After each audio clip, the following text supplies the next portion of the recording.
하나님의 말씀을 받는 시간입니다. 하나님의 말씀은 사무엘상 3장 1절에서 10절까지 말씀입니다.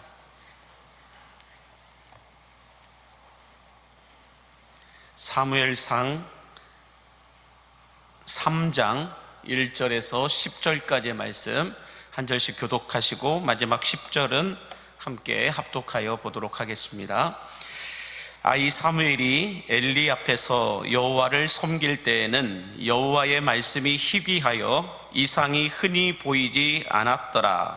엘리의 눈이 점점 어두워가서 잘 보지 못하는 그때에 그가 자기 처소에 누웠고 하나님의 등불은 아직 꺼지지 아니하였으며 사무엘은 하나님의 궤에 있는 여호와의 전 안에 누웠더니 여호와께서 사무엘을 부르시는지라 그가 대답하되 내가 여기 있나이다 하고 엘리에게로 달려가서 이르되 당신이 나를 부르셨기로 내가 여기 있나이다 하니 그가 이르되 나는 부르지 아니하였으니 다시 누우라 하는지라 그가 가서 누웠더니 여호와께서 다시 사무엘을 부르시는지라 사무엘이 일어나 엘리에게로 가서 이르되 당신이 나를 부르셨기로 내가 여기 있나이다 하니 그가 대답하되 내 아들아 내가 부르지 아니하였으니 다시 누우라 하니라.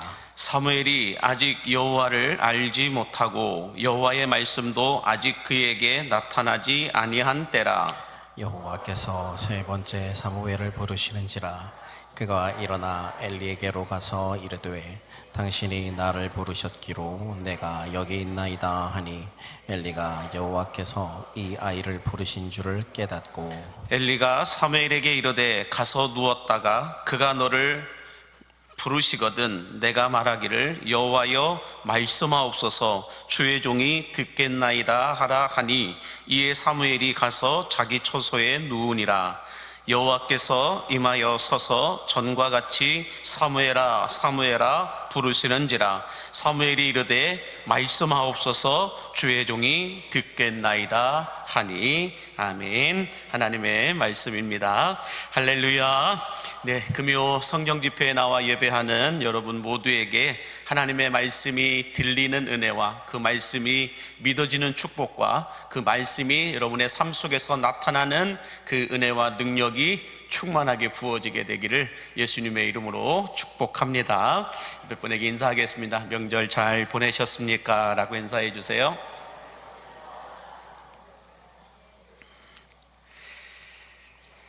오늘날 우리가 살고 있는 이 시대를 포스트 모더니즘 시대이다 라고 말합니다. 너무나도 많이 들어서 이제는 아실 겁니다. 포스트 모더니즘이라고 하는 시대인데 이 포스트 모더니즘 시대는 어떤 시대이냐, 절대 진리를 부정하고 절대 기준을 해제시키는 세대가 이 포스트 모더니즘 시대이다라고 말합니다. 다시 말해서 유일하신 하나님은 없다라는 거예요. 유일하신 구원자는 없다라는 거예요. 유일한 어떤 이 진리인 성경을 인정하지 않고 거부하는, 절대화시키지 않고 상대화시키는 시대를 향하여 포스트 모더니즘 시대이다라고 말합니다.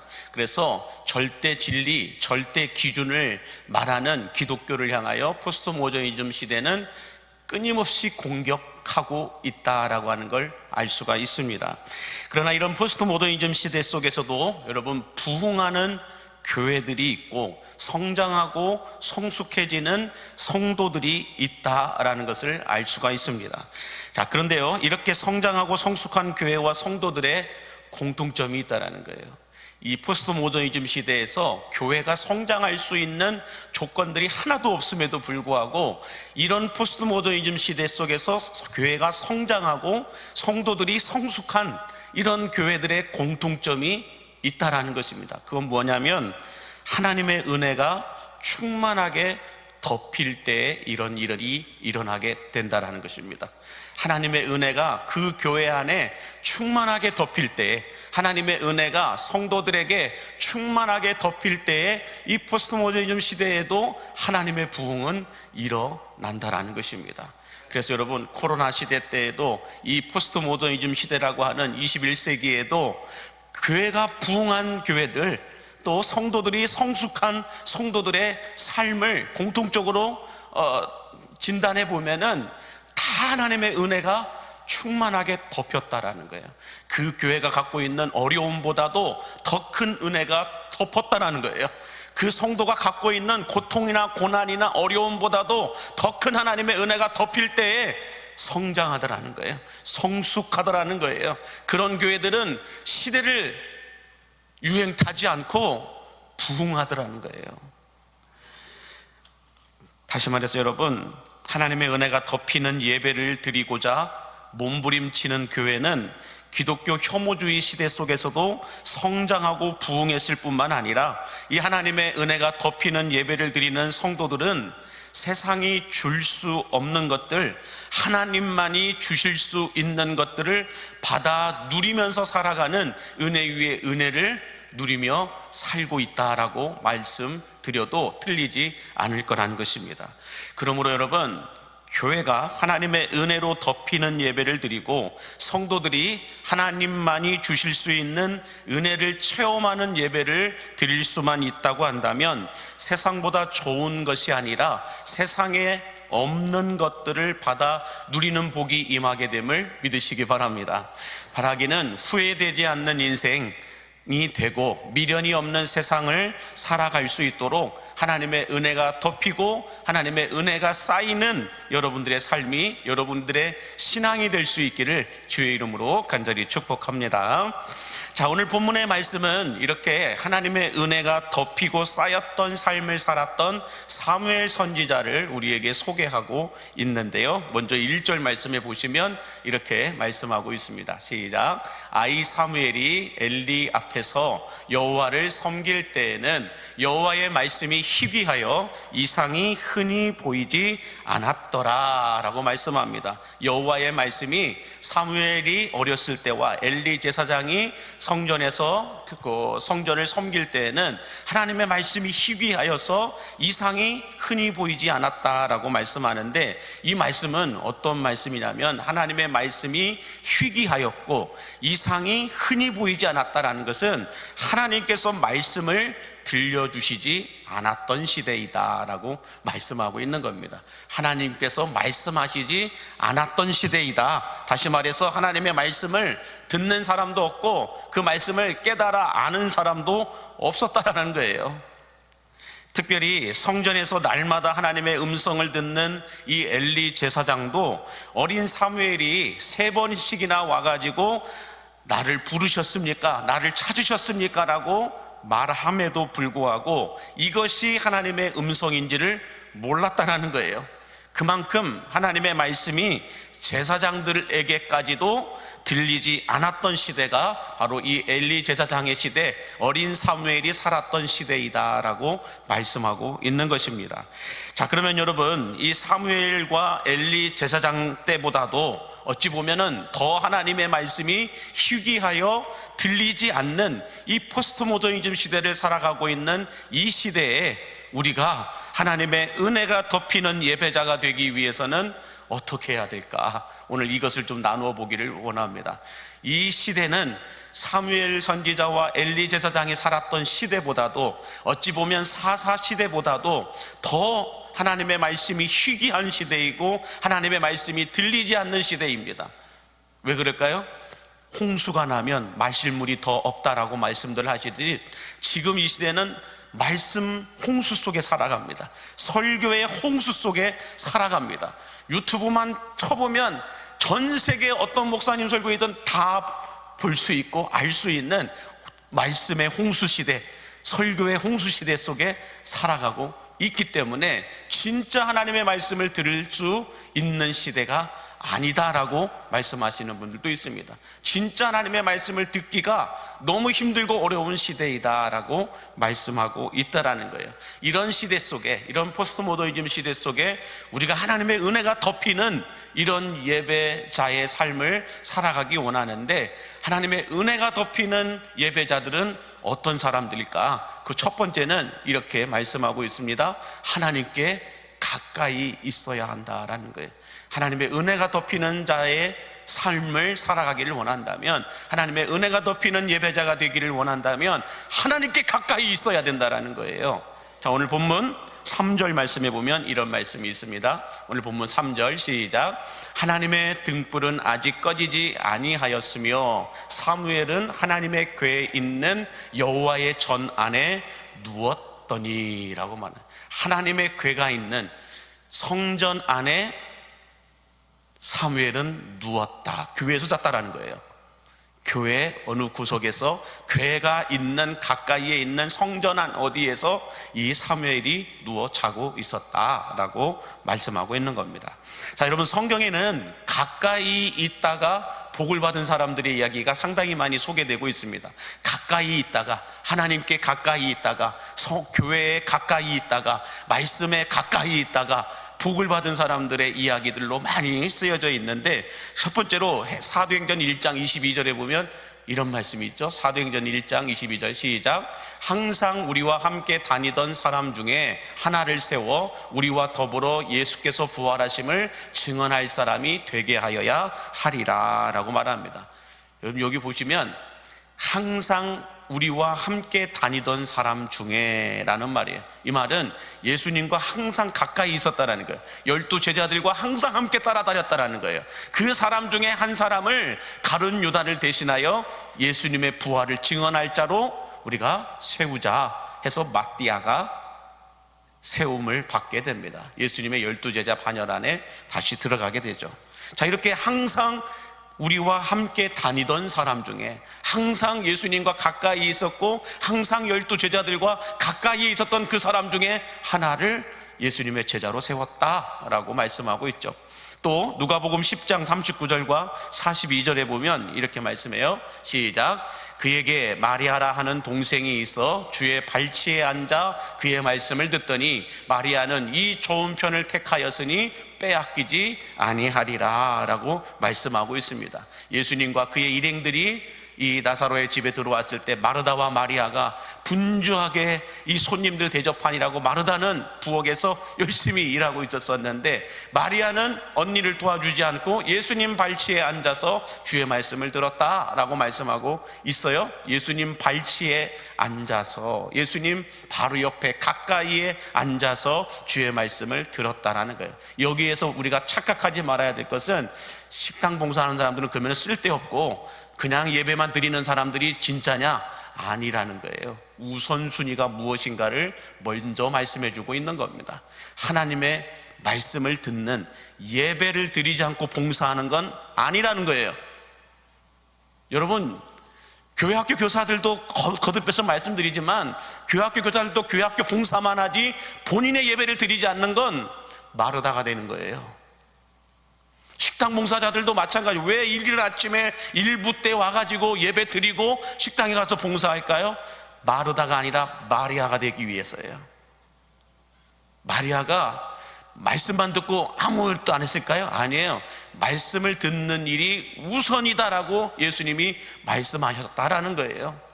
그 말씀을 듣고 난 다음에 봉사한 거예요. 그러므로 여러분, 우리가 교회 안에서 봉사한다는 것은 봉사가 예배이긴 하지만 하나님의 말씀 앞에 먼저 우리가 예배자로 서지 않은 상태에서 봉사만 한다? 그건 올바른 예배자는 아니에요. 올바른 예배관을 갖고 있는 사람은 아니라는 거예요.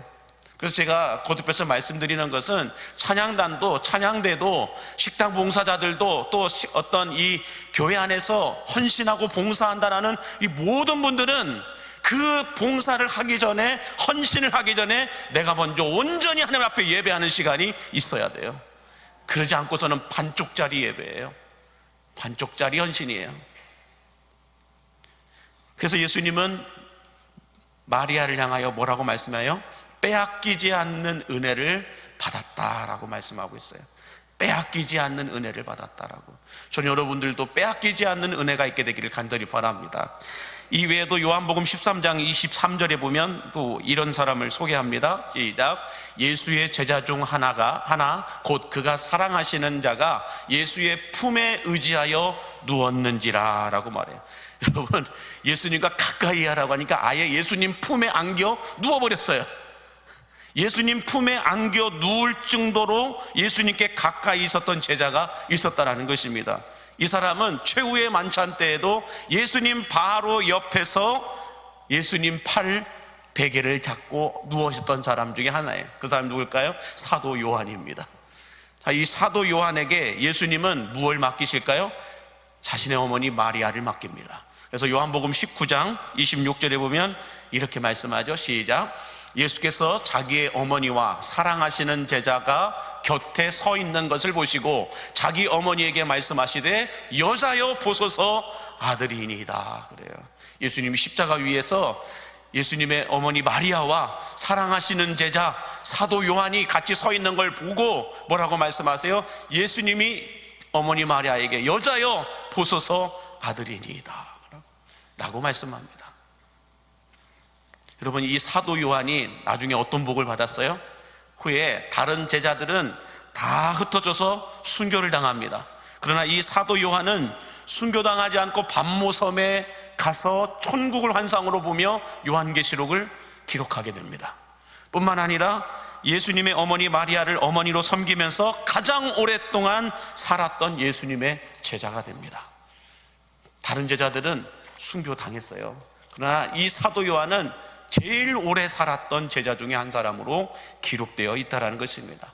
이 외에도 여러분 상당히 많이 기록되어 있어요. 성경에 보면 가까이 했던 사람들에게, 말씀을 가까이 하고 예수를 가까이 하고 성전을 가까이 했던 그 사람들에게 하나님이 어떤 복을 주셨는지 그 기록된 말씀들이 너무 많다라는 거예요. 그래서 하나만 더 보시면 역대상 13장 14절에 보면 이런 말씀이 있죠. 시작. 하나님의 궤가 오벳 에돔의 집에서 그의 가족과 함께 석 달을 있으니라. 여호와께서 오벳 에돔의 집과 그 모든 소유에 복을 내리셨더라 라고 말씀해요.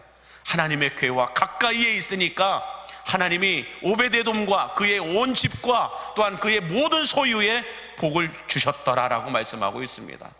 나는 이 말씀이 여러분들에게 믿어지는 은혜가 있게 되기를 바랍니다. 믿어지면 하나님을 가까이 할 수밖에 없어요. 하나님을 가까이 하기 위해서 예배를 가까이 할 수밖에 없다라는 거예요. 예배를 가까이 하기 위해서 교회를 가까이 하게 되고, 예배를 가까이 하기 위해서 말씀을 가까이 할 수밖에 없다라는 것입니다. 가까이 하는 자들에게 하나님은 그의 인생도 축복하시고 그의 집안도 축복하시고 그의 모든 소유에도 복을 내려주심을 믿으신다면 아멘 하시기 바랍니다. 자, 이처럼 하나님을 가까이 하고 말씀을 가까이 하고 교회를 가까이 하며 살았던 사람들에게 하나님께서는 덮으시는 은혜와 넘쳐나는 복을 쏟아 부어 주고 계신다라고 말씀하고 있는데, 바라기는 야고보서 4장 4절에 있는 말씀처럼 같이 함께 볼까요? 시작. 하나님을 가까이 하라. 그리하면 너희를 가까이 하시리라 라고 하는 이 말씀처럼 하나님을 가까이 하여 덮어주시는 은혜가 여러분 안에 충만하게 쌓이게 되기를 예수님의 이름으로 간절히 축복합니다. 자, 두 번째로 은혜가 덮이는 예배자가 되기 위해서는 어떻게 해야 되느냐? 말씀을 듣고 그 말씀에 반응할 줄 알아야 한다라는 것입니다. 말씀을 듣고 그 말씀에 반응할 줄 알아야 된다는 거예요. 말씀만 듣는 것도 대단한 일이에요. 요즘 시대에 말씀이 들리는 것도 대단한 겁니다. 근데 말씀만 들으면 아무 능력이 나타나지 않아요. 그 말씀에 반응할 때 능력이 나타남을 믿으시기 바랍니다. 이 말씀을 많이 알고 있다고 해서 능력이 나타나는 게 아니더라고요. 말씀이 많이 알고 있다고 해서 은혜가 부어지는 게 아니에요, 여러분. 말씀을 많이 아는 사람들은 여러분들 신학교 가면 다 있어요. 신학대학 가면 말씀을 많이 아는 사람들이 있습니다. 놀라운 것은 이제 신학대학 안에도 예수님을 믿지 않는 단지 신학을 배우기 위하여서 들어오는 잘못된 크리스천도 아닌 사람들이 들어온다라는 거예요.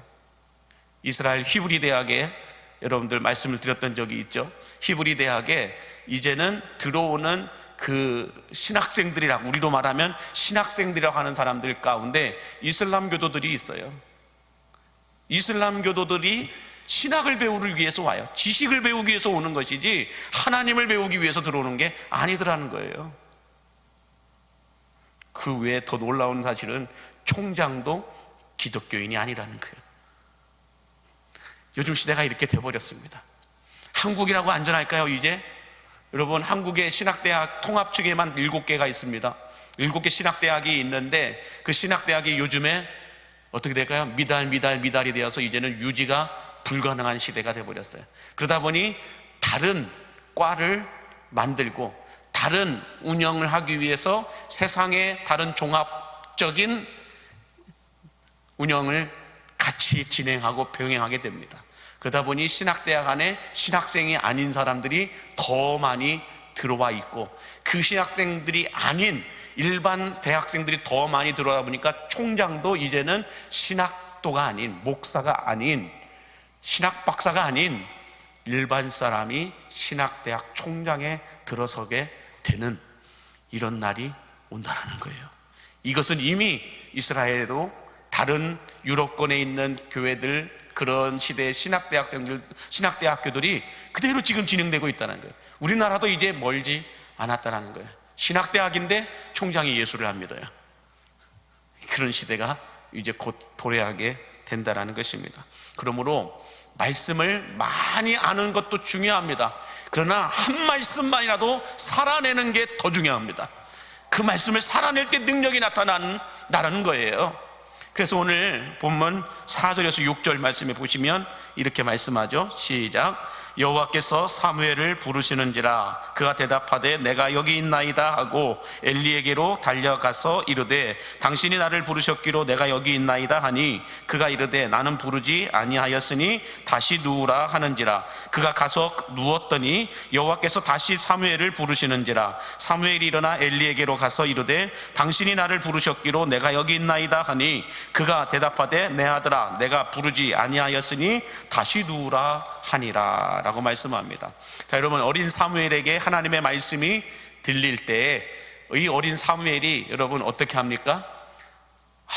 피곤하니까 환청이 들리네 이렇게 하면서 에이 그냥 자자 하고 딱 그냥 자버렸나요? 아니에요. 일어나서 그 말씀에 반응합니다. 일어나서 그 말씀에 반응하는 모습을 보여줘요. 근데 반응을 하는데 어떤 반응을 하였느냐? 하나님께로 간 것이 아니라 엘리 제사장에게로 갔다라고 말하고 있어요. 하나님께 갔으면 120점인데 엘리 제사장에게로 갔어요. 그것만으로도 이 어린 사무엘 입장에서는 최선을 다한 거예요.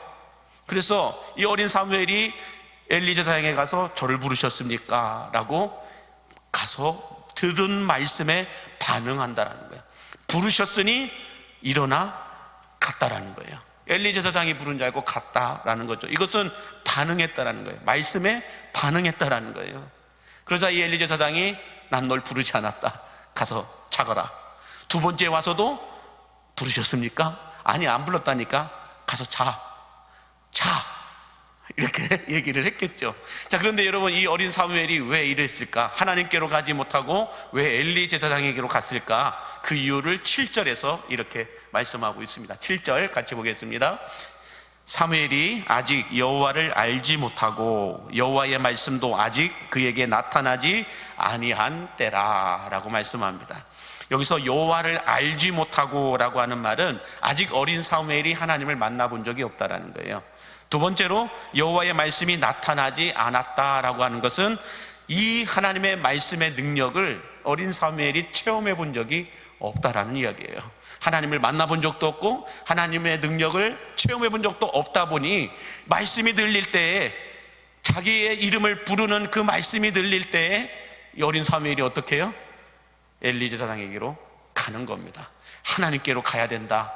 하나님의 말씀 앞에 머물러야 된다. 이런 건 모르는 거예요. 아직 어린 나이였기 때문에. 여기서 우리가 여러분 얻을 수 있는 교훈이 있다고 한다면 뭐가 있을까요? 우리가 아무리 교회를 오래 다녔어도 어린 신앙을 가지고 있으면 하나님의 말씀을 들어도 무슨 뜻인지 깨닫지 못합니다. 깨닫지도 못할 뿐만 아니라 하나님의 은혜가 부어져도 그 은혜를 감당할 신앙이 되지 않아요. 하나님의 은혜와 능력이 부어졌는데 그 은혜와 능력을 감당할 실력이 없어요. 어린 신앙을 가지고 있으면. 그래서 우리가 다 알고 있는 내용이잖아요. 어린 자녀에게 함부로 날카로운 칼을 주지 않아요. 왜요? 감당할 수가 없으니까. 여러분 추석 때 용돈 많이 나가셨잖아요. 받으셨나요? 자녀들한테 받으셨군요. 그런데 명절 때가 되면 이렇게 용돈을 흘려 보내잖아요. 그런데 여러분, 어린 자녀에게 만약에 용돈이다 하면서 그냥 애따 3억이다 이렇게 줄 수 있는 분들도 없겠지만, 있다고 해도 줄 사람도 없을 겁니다. 어린 자녀에게 줘봤자 그거 다 부모가 가져갈 거니까. 그렇지 않겠어요? 그런 것처럼 감당할 수 있는 만큼만 부어지게 된다라는 거예요. 마찬가지로 우리에게 하나님의 은혜도, 하나님의 능력도 우리가 가지고 있는, 감당할 수 있는 신앙만큼 부어지게 됨을 믿으시기 바랍니다. 그래서 우리가 믿음의 그릇을, 신앙의 그릇을, 지경을 넓혀야 된다는 말이 그거예요. 신앙을, 믿음을 어린 신앙으로 30년, 50년 갖고 가지 마시고요, 넓혀야 돼요. 넓히면 넓힌 만큼 하나님은 채워주시는 분이심을 믿으시기 바랍니다. 그래서 어린 신앙을 가지고 있으면 하나님이 복을 주셔도 그 복을 받아 누리지를 못할 때가 더 많다라는 거예요. 하나님은 전능하신 분이시고 능치 못할 일이 없으신 분이기 때문에 우리가 구하고 찾고 두드리는 대로 다 얻게 하시고 받게 하시고 누리게 하여 주시는 분임을 믿으시기 바랍니다. 그 말인즉 다 주실 수 있다라는 거예요. 그런데 주셨을 때에 그 복을 감당하지 못해서 오히려 다치는 경우가 많아요. 오히려 교만해지는 경우가 더 많아요. 하나님의 은혜를 받고 복을 받고 더 교만해지고 더 욕심 많아진, 더 외골수의 신앙인이 될 때가 더 많다라는 거예요. 여러분, 사람이 동물이 되면 안 되잖아요. 사람인데 동물처럼 살아가는 사람들이 있죠. 근데 동물보다 더 무서운 게 뭔지 아세요? 괴물이 되는 거예요. 하나님의 은혜를, 하나님의 능력을 받았는데 이것을 감당할 내 믿음의 내실과 내공이 만들어져 있지 않으면 받은 그 은혜와 능력 때문에 우리가 동물이 되다가 괴물이 될 때가 있다는 거예요. 그래서 기독교 안에 어떤 목회자들의 잘못, 어떤 성도들의 잘못, 어떤 교회들의 잘못, 이 모든 것들이 나타나는 이유가 뭘까요? 그들이 받은 은혜가 있는 거예요. 하나님께서 주신 복이 있어요. 근데 그 복을 감당할 능력이 없는 거예요. 그 복을 감당할 신앙의 그릇이 되어 있지 않다 보니까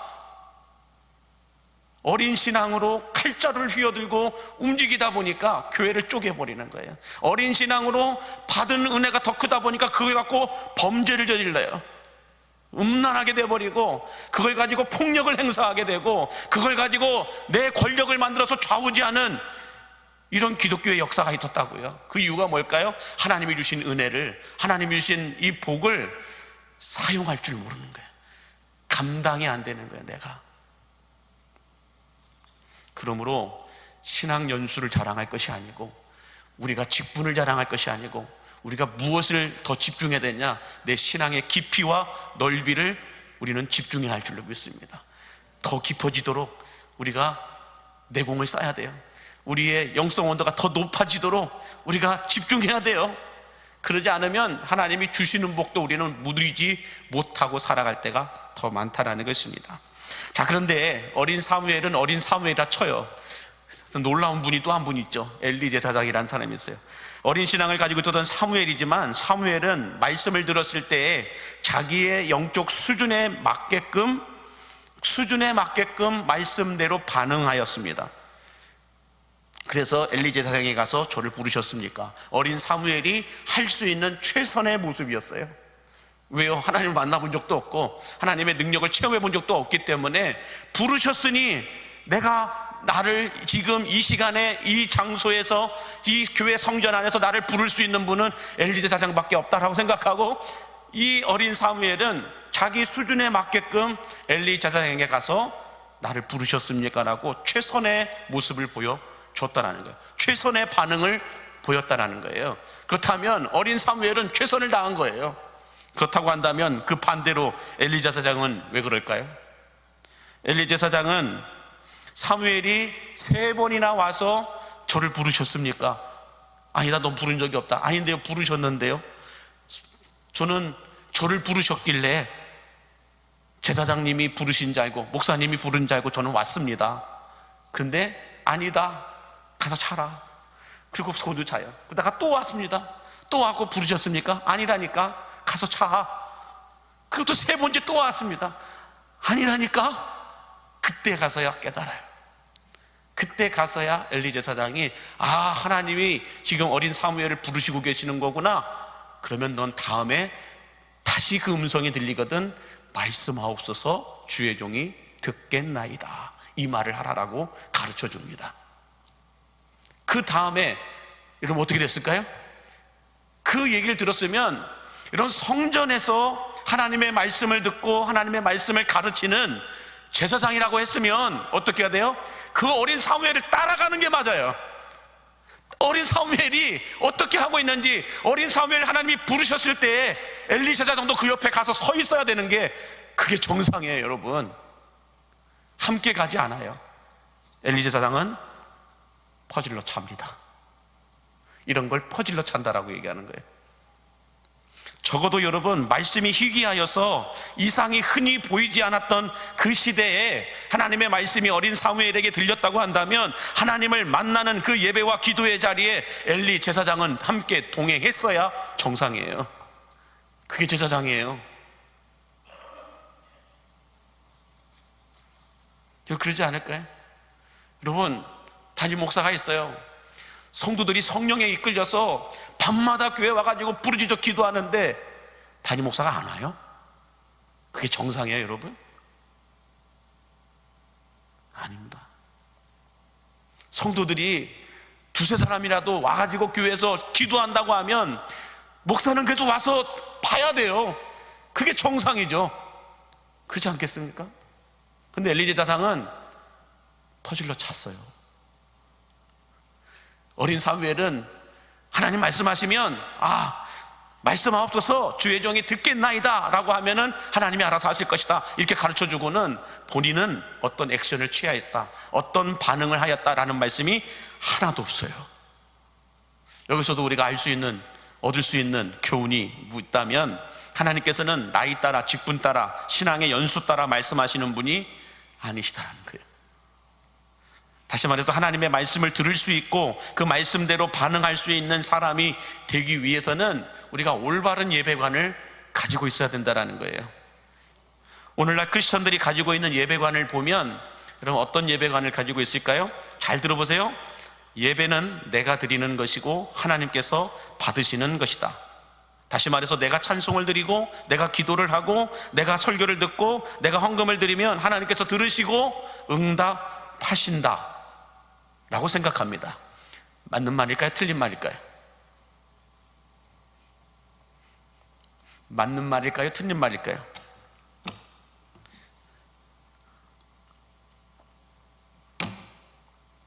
좋은 말로 할 때 말씀하시죠. 맞는 말입니다. 그러나 이 예배관은 반쪽짜리 예배관이에요. 내가 하나님 앞에 찬송을 드리고 기도를 드리고 헌금을 드리고 예배를 드리는 것 맞는 말이에요. 그 우리가 하고 있는 예배 행위예요. 근데 이건 반쪽짜리 예배관이라고요. 그렇다면 온전한 예배관은 어떤 예배관일까? 한번 띄워주실까요? 뭐냐면 우리가 말하고 하나님이 들으시는 것이 옳으냐, 아니면 하나님이 말씀하시고 우리가 듣는 것이 옳으냐. 후자입니까? 전자입니까? 후자입니다. 여러분, 예배는 우리가 드리는 것 같지만 아니에요. 반대예요. 하나님이 우리에게 말씀하시는 시간이에요. 하나님이 우리를 만나주시는 시간이에요. 우리가 하나님을 만나러 온 것이 아니고요, 하나님이 우리를 만나러 오시는 시간이 예배 시간이에요. 이게 올바른 온전한 예배관임을 믿으시기 바랍니다. 그래서 여러분 한번 보시겠어요? 오늘 본문 9절과 10절 시작. 엘리가 사무엘에게 이르되 가서 누웠다가 그가 너를 부르시거든 내가 말하기를 여호와여 말씀하옵소서, 주의 종이 듣겠나이다 하라 하니 이에 사무엘이 가서 자기 처소에 누우니라. 여호와께서 임하여 서서 전과 같이 사무엘아 사무엘아 부르시는지라. 사무엘이 이르되 말씀하옵소서, 주의 종이 듣겠나이다. 예배는 하나님이 말씀하시고 우리가 듣는 시간이에요. 그게 예배예요. 우리는 지금까지 우리가 예배를 드린다라고 생각을 해요. 내가 예배를 드리고 하나님이 받으신다라고 생각을 합니다. 맞는 말이에요. 근데 그건 반쪽짜리 예배가 아니라고요. 진짜는 뭐다? 우리가 드리는 것 이상으로 하나님이 내게 말씀하신다는 거예요. 하나님이 나를 만나주시고자 이 예배를 만드셨고 이 예배 가운데 임재하신다는 거예요.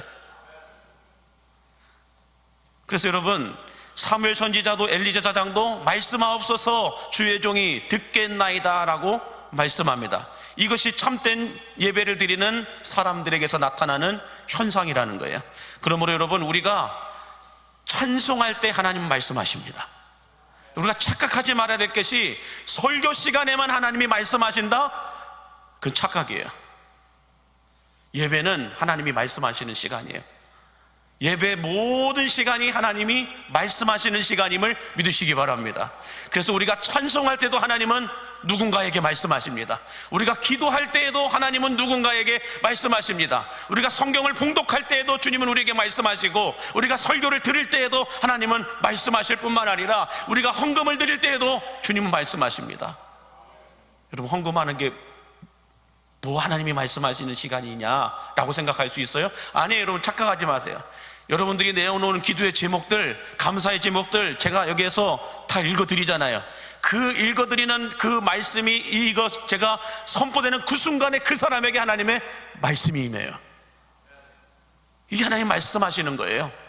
그래서 여러분들, 우리가 그냥 너무 익숙하게, 그냥 너무 습관적으로 종교화된 헌금 드리지 마세요. 진짜 헌금은 감사의 분명한 내용이 있어야 돼요. 쓸 말이 없으면 범사에 감사합니다라고 써야 돼요. 감사에 대한 내용이 분명하게 있어야 됩니다. 헌금을 드리는 이유가, 목적이 분명하게 있어야 돼요. 그게 헌금이에요. 그랬을 때 여러분, 그 헌금을 가지고 쭉 읽고 이야기할 때 하나님이 말씀하시는 거예요. 그래서 제가 오늘 이 말씀을 준비하면서 우리가 부흥회 때마다 여러분들 감사 제목, 기도 제목 적어냈잖아요. 그걸 안 읽었거든요. 다음부터 읽어야 되겠다, 이런 생각이 갖게 돼요. 제가 전에 사역했던 교회에서 이렇게 헌금함을 가지고 나오시는 분이 있었어요. 나오시는 이 두 분이 가지고 나오셨어요. 하나씩 남녀 두 분이서 안수 집사님과 권사님이 가지고 헌금 이 함을 가지고 쭉 뒤에서 갖고 나옵니다. 갖고 나오는데 그분들에게 하나님의 성령이 임해요. 그러니까 그분들이 갖고 나오면서 이 남자 집사님은 이 금방 울음이 터질 것 같은 그런 얼굴로 갖고 나오시고 계시고, 여자 권사님은 손이 떨리면서 갖고 나오는 거예요. 그러다가 이 앞에 나와가지고 헌금 함을 놔두고, 전에 있던 교회에서는 두 분이 앞에 서 계셨거든요. 두 분이 앞에 서 계시고 이제 기도, 감사, 봉헌 기도를 할 때 그들에게 여러분 하나님의 말씀이 임하니까 두 분이 서서 펑펑 우는 거예요. 왜 울었는지는 알 수가 없어요. 근데 이상한 일이죠. 그들만이 아는 거예요. 그들에게만 주님이 말씀하신 거예요. 더 놀라운 건 그 두 분이 부부예요. 두 부부가 나와가지고 성령이 임한 상태에서 목사님이 봉헌 기도를 하니까 펑펑 우는 거예요. 뭔가 모르게 하나님이 그들에게 말씀하고 계시는 시간이에요. 그러므로 여러분, 우리가 하나님의 말씀을 듣는 시간은 설교 시간만 말씀이 듣는 시간이니까 설교 시간만 중요하게 여기고 설교 시간에만 나타나면 된다? 예배할 줄 모르는 사람이에요. 하나님의 음성을 들어야 될 때 들을 줄 모르는 사람이에요. 엘리 제사장과 같은 사람이라고요. 말씀을 들어야 될 때 가서 들어야 돼요. 근데 자기는 자요. 너는 가서 들어라, 나는 잔다. 여러분, 하나님의 음성은, 하나님의 말씀은 여러분이 예배를 드리고자 집에서 출발하는 시간부터 말씀하심을 믿으시기 바랍니다. 그래서 예배를 우리가 드리기 전 예배자가 있어요. 예배 전에 예배자가 있고, 예배 중에 예배자가 있고, 예배 후에 예배자가 있음을 믿으시기 바랍니다. 예배 전에 예배자는 하나님이 이미 다 말씀하신 거예요. 예배 전에 이미 하나님이 그 사람에게 필요한 말씀을 다 주셨어요. 그 사람의 예배는 어떤 예배일까요? 최고의 축제 예배를 드리는 거예요. 최고의 감사 예배를 드리는 거예요. 예배 전에 이미 다 말씀하셨기 때문에. 예배 중에 말씀하시는 분들이 있죠. 예배 중에, 예배 순서 가운데 하나님이 터치하여 말씀하시는 분들이 있어요. 이런 사람을 예배 중에 예배자라고 얘기해요. 예배 중에 예배자들에게는 하나님께서 터치하실 때 예배하다가 여러분들 눈물 콧물 터집니다. 그런 분들은 예배 중에 콧물이라네. 콧물 다 터지는 거예요. 찬송하다가 터지고, 눈물 기도하다가 터지고, 자기 안에 하나님의 터치가 있으니까 주체할 수가 없는 거예요. 근데 예배 후에 예배자들이 있어요. 예배 후에 예배자들은 어떻게 할까요? 하나님의 말씀이 임하니까 예배 후에 여러분들 얼마나 예배 전에는 오만상의 얼굴을 갖고 나타났는데 예배 후에는 하나님께 주시는 환한 얼굴빛으로 서로를 향하여 섬기고 나누고 베풀고 봉사하는데 설거지하면서 웃으면서 막 랄랄랄라 콧노래를 부르면서 하는 거예요. 이따 이놈의 순서는 왜 이렇게 빨리 들어온다냐 이렇게 하는 것이 아니라 랄랄랄라 하면서 이렇게 설거지하는 거예요. 그분들은 설거지하는 중에 하나님이 말씀하시는 거예요. 하나님이 말씀하시면 내 안에 뭔가 모르는 시원함이 있어요. 머리가 시원해집니다. 마음이 따뜻해집니다. 그래서 옆에 아내가, 남편이 예뻐 보여요. 끝내 안 보시는군요, 부부께. 그러므로 여러분의 영성 온도를 올려서 어린 신앙이 아니라 성숙한 신앙이 되어서 하나님의 말씀이 들리고 그 말씀대로 반응함으로 말미암아 물이 바다를 덮음과 같이 하나님의 은혜가 여러분의 인생을 덮을 수 있기를 주의 이름으로 축복합니다. 자, 마지막으로 우리 사무엘상 3장 12절 보시면 이렇게 말씀하세요. 시작. 내가 엘리의 집에 대하여 말한 것을 처음부터 끝까지 그날에 그에게 다 이루리라 라고 말씀합니다. 무슨 말씀일까요? 하나님께서는 말씀하시는 분이고, 말씀하신 그것은 처음부터 끝까지 반드시 다 이루시는 분이시다라고 말씀하고 있는 겁니다. 다시 말해서 하나님의 말씀은 알고만 있을 때에는 아무런 능력이 나타나지 않아요. 서두에도 말씀드렸듯이 말씀을 많이 알고 있다고 자랑하지 마세요. 말씀을 많이 알고 있는 것보다도 알고 있는 말씀 한 가지만 해도 지키는 자에게 능력이 임함을 믿으시기 바랍니다. 그래서 여러분, 많이 알고 있는 사람들은 요리조리 피해 나가기 시작합니다. 요리조리 미꾸라지처럼 요리조리 피해 나가요. 그런데 말씀을 잘 알지 못하는 사람들은 그 말씀 알고 있는 그 한 가지밖에 없기 때문에 그 한 가지 지키다가 복을 받습니다.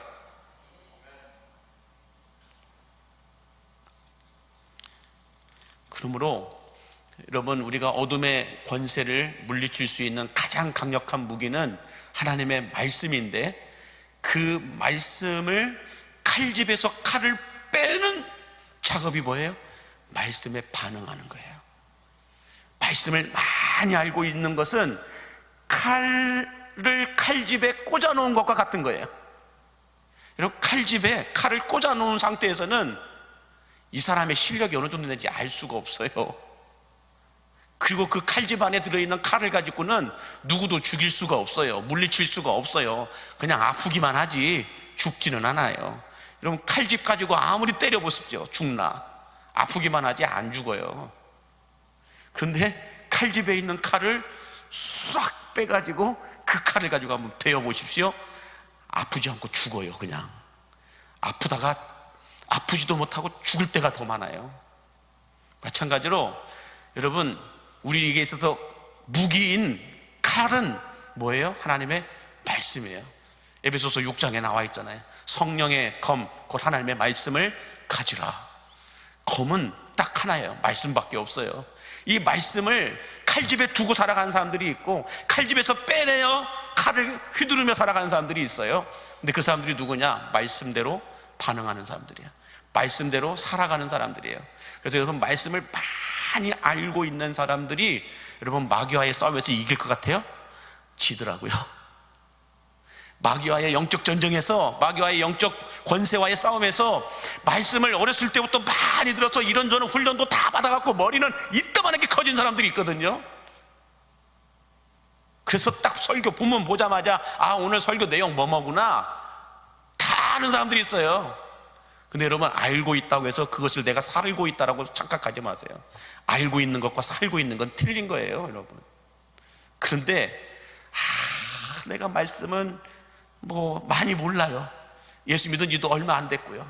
그러나 내가 목사님이 하시는 그 말씀이 하나님의 말씀임을 믿고 내가 그 말씀대로 한번 살아보기 위해서 작은 말씀 한 구절이라도 살아낼 때 여러분의 칼집에서 칼이 뽑아지는 순간임을 믿으시기 바랍니다.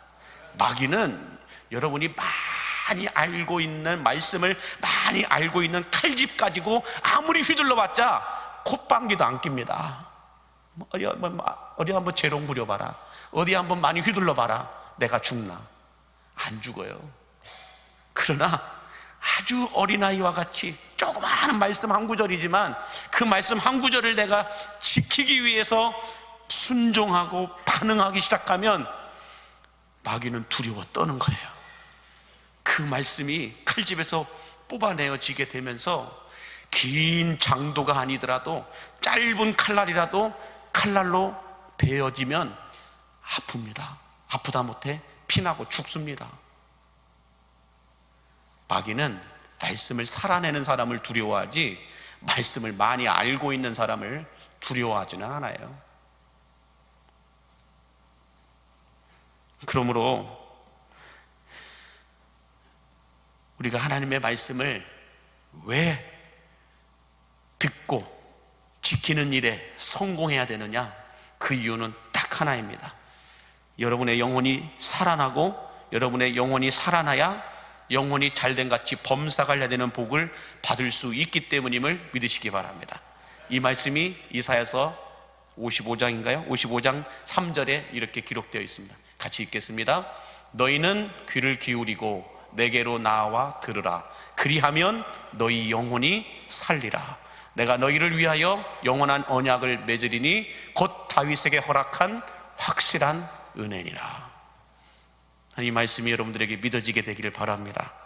가라기는 말씀이 희귀하여 이상이 보이지 않는 시대라 할지라도 쉬지 않고 말씀하시는 하나님의 말씀을 여러분들이 가까이 함으로 말미암아 예배 시간에만이라도 세상의 소리를 줄이고 하나님의 소리에 집중함으로 말미암아서 들려주신 말씀에 대해서 여러분들 어린 사무엘처럼 내 수준에 맞게끔 반응하시기 바랍니다.